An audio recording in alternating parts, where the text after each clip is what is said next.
Patients with dementia who have progressed to the late stage of the disease often reside in nursing homes, of course, and are predominantly cared for by unlicensed assistive personnel. Training all staff in communication, person-centered care skills, or dementia are mapping are critically important interventions that can decrease agitation in long-term care. Improving communication. To promote the patient's interpretation of messages, the nurse should remain unhurried and reduce noises and distractions. So when you're talking to your patient, basically make sure the environment is calm and quiet so they can understand what you're saying, because it might take them time to process what you're saying. Use clear, easy to understand sentences to convey messages. And that's very essential because patients frequently forget the meaning of words or have difficulty organizing and expressing thoughts. So you just got to take your time and talk normally and calmly. In the earlier stages of dementia, lists and simple written instructions that serve as reminders may be a bit helpful. In later stages, this patient may be able to point to an object. Remember that the speech may go, or use nonverbal language to communicate. So don't forget that dysphagia may occur as we get to the late stages, right? So tactile stimuli such as hugs and hand pats are usually interpreted as signs of affection, concern, and security. So just, when you say hi to them, say, "Hey, Miss Jones," just tap it, put your hand on the arm just to show a sense of security and affection. Everybody needs affection in life. The body yearns for it. All right, providing the socialization and intimacy needs. Because socialization with friends can be comforting, visits, letters, and phone calls are encouraged. Recreation is important, and people with dementia are encouraged to participate in simple activities. Realistic goals for activities that provide satisfaction are appropriate. Hobbies and activities such as walking, exercising, and socializing can improve quality of life. Of course, you're not going to ask them to go bungee jumping. Of course, you're not going to ask them to go skating. These are fall risks, right? You're going to keep them simple and appropriate for their activities. The non-judgmental friendliness of a pet may provide stimulation, comfort, and contentment. Cares for plants would also help, or caring for a pet. AD does not eliminate the need for intimacy. So patients and their spouse may continue to enjoy sexual activity. Spouse should be encouraged to talk about any sexual concerns, and sexual counseling may be necessary. Simple expression of love, such as touching and holding, are often meaningful. All right, so now we're going on to the nutrition. So mealtime can be a pleasant social occasion or a time of upset or distress, and it should be kept simple and calm without confrontations. Patients prefer familiar foods that look appetizing and taste good. Patients may forget to eat, so cure may be necessary to encourage adequate nutrition and hydration. Food is cut into small pieces to prevent choking. Liquids may be easier to swallow if they are thickened. And then hot foods and beverages are served warm, and the temperature of the food should be checked to prevent burns. Let's say they don't know how to, because like I said, they're progressively becoming babies again. And of course, when babies, they don't know how to tell if the food is hot. So you need to make sure you check it by yourself. When lack of coordination interferes with self-feeding, adaptive equipment is helpful. So they have adaptive equipment for those that don't know how to feed themselves, or to help them feed themselves.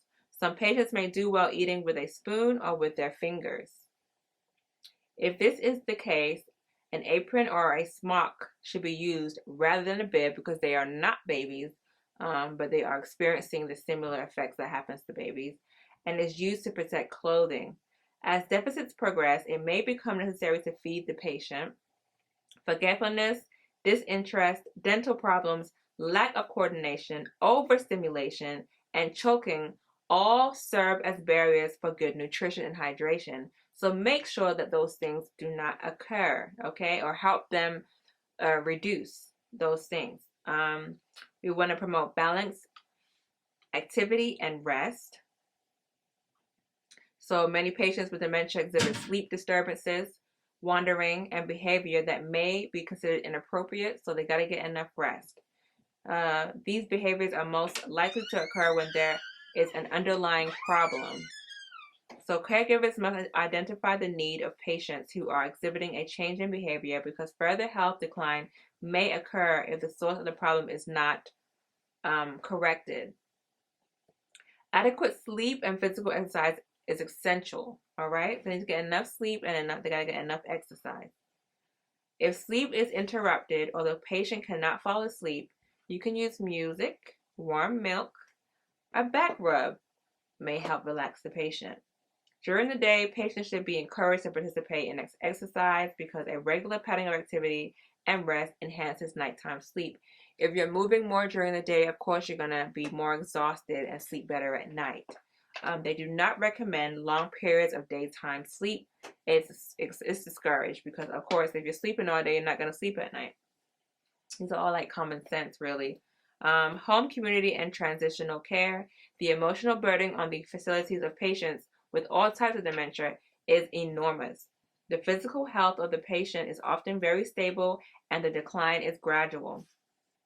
Family members may cling to the hope that the diagnosis is incorrect and that their relative will improve with greater effort. Family members provide at least 80% of the home care that is required by patient in AD. That's required with patients with Alzheimer's disease. So they are faced with numerous difficult decisions, and so it's a lot of pressure for them. So like as a family member, you might have to decide that you got to take the keys from your husband, or you got to take the keys from your wife. You got to take care of their finances. Big decisions that they got to make. So aggression and hostility exhibited by the patient are often misunderstood by caregivers, who may feel unappreciated, frustrated, and angry. Feeling of guilt, nervousness, and worry contribute to caregiver fatigue, depression, and family dysfunction. Neglect or abuse of the patient can occur, and this has been documented in home situations and as well as in institutions. If neglect or abuse of any kind, including physical, emotional, sexual neglect, or financial abuse is suspected, a local adult protective services agency must be notified. The responsibility of the nurse is to report the suspected abuse, not to prove it. So even though you don't know how it's happening, if you think it is, go ahead and let the local adult protective service agency be notified. They will do the investigating. The Alzheimer's Association is so we have family support groups called respite relief care, like I told you, for caregivers, so they can get a break, go shopping, go grocery shopping, go on vacation, and basically like a babysitter to watch a caregiver. I don't want to say babysitter because it's not the right thing to say, but an adult sitter. Yes, that's what I'm trying to say. An adult sitter to help with the caregiver when they want to go ahead and handle their activities. It's called respite care, relief care. And they also have adult daycares too, that is available if necessary. And that pretty much sums up dementia and Alzheimer's disease, y'all. Thanks for studying with me. Peace.